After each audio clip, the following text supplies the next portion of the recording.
All right, hey guys, about a year and a half now, maybe 2 years ago even, I did a video on the EGL Scarab mod, right? That gives you a better placard mounting platform capability, what have you. And then the Cummerbund mod that gave me tubes.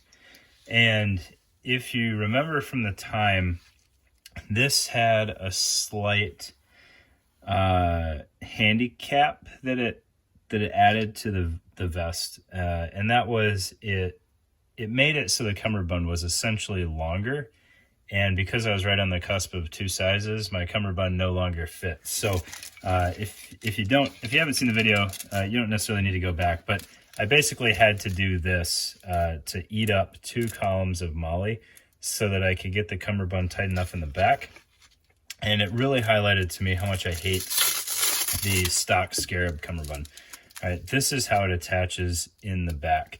There's some slots in the back of the plate bag, and this excessively long one wrap feeds in there. It shreds up the side of the vest from the hook, meeting the tweave and the mesh of the vest. It's really not a good system, and I'm kind of surprised that Velocity went with that on such an exceptional rig. All right, so needed to fix this issue. This long-term wasn't ideal, and that gave me an excuse to hit up A&A Tactical, which I'm always a fan of their work. So I got a JPC hybrid SEACU cummerbund from them. All right, so you'll see it's got the skeletonized moly going into the back there with a 2-cell SEACU cummerbund on the front portion, and then some tubes there. All right, so the Scarab will take JPC cummerbunds kind of just fine. It doesn't have any true vertical retention of the cross pieces in there. So when you kind of lace it all in the back, it kind of all smushes down. But in reality, you kind of got that with the stock rig anyways. Like, this is kind of the configuration that it came out of the vest for me. So that's the one downside, is it doesn't keep the 3 skeletonized rows there perfectly, like, horizontal. Small issue, right? So that allowed me to get the cummerbund tight enough to actually fit.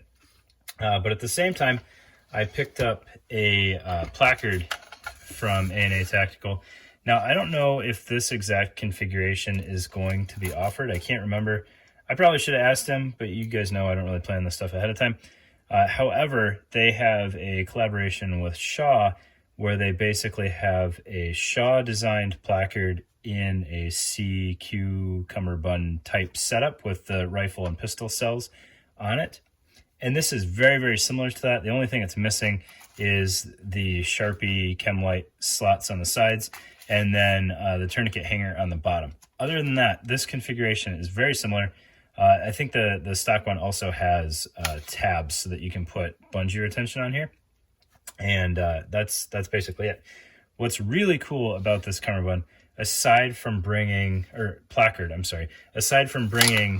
the A&A Tactical kind of footprint to the placard, is the way it mounts on the back, right? So you've got 3 strips of 2-inch Velcro there, hook, which will help marry it to the host platform. And that configuration still gives you plenty of movement in your elastic to help fit the magazines. And then what's neat is they used one wrap for the buckle mounting. So they actually ship with buckles and G-hooks. And to swap that, all you have to do is lift up that one tab, slide on your new buckle, and close it back up. This also gives you ride height adjustment. So like on the JPC, where we see the axle placard adapters come into play to kind of fix that ride height, you really don't need it with something like this, because you can move that buckle up and down at your leisure. All right, and then I was a little hesitant about this footprint and how it would marry to the vest. It is rock solid. Like, I very intentionally had to pull this off of the vest to show you guys.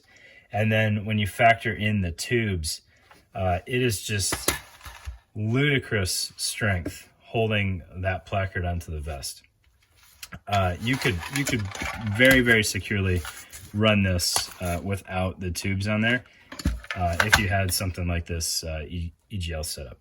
So that is the ANA Tactical kind of Shaw collaboration Cummerbund, and also JPC Cummerbunds on the Scarab.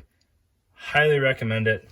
If the stock one works for you, like there's not a reason to ditch it, you really don't need to. But if it's giving you any issues at all and instead of trying to source another one of these, hop over to the JPC style. It is a solid win. Thanks, guys.